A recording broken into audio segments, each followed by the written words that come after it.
Son günlər sertifikasiya imtahanında zəif nəticə göstərən müəllimlərin kənd məktəblərinə göndərilməsi məsələsi aktiv şəkildə müzakirə olunur. Həmin müəllimlərin dərhal işdən çıxarılmasının əvəzinə onların biliklərini artırmaq üçün dəstək proqramları təklif olunur. Dəstək proqramları deyərkən nə nəzərdə tutulur və bu hansı problemlərin aradan qalxmasına kömək edə bilər? Növbəti materialda.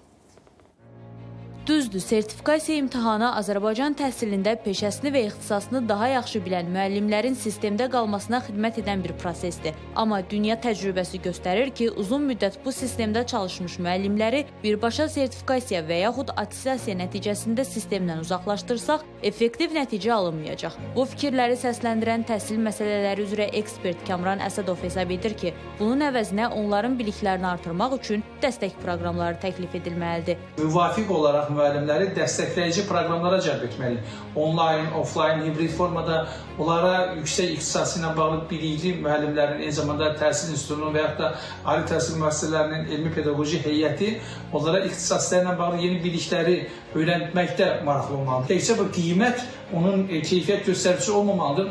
Müəllimin keyfiyyət göstəricisi onun sinifi idarə etməsidir. Onun şagirdlərinin istər əmək bazarında, istər cəmiyyətdə, istər qəbul imtahanlarındakı nəticələrdir. Bugün bölgələrimizdə müəllim çatışmazlığı müşahidə olunur. Xüsusən də dağlıq və dağətəyi ərazilərdə, hətta qeyri-ixtisas fənlərinin tədrisində ciddi problemlər var. Ekspertin fikrincə, sertifikasiya imtahanında aşağı nəticə göstərən müəllimlərin məcburi şəkildə ucqar rayonlara göndərilməsi onların motivasiyasını azalda bilər.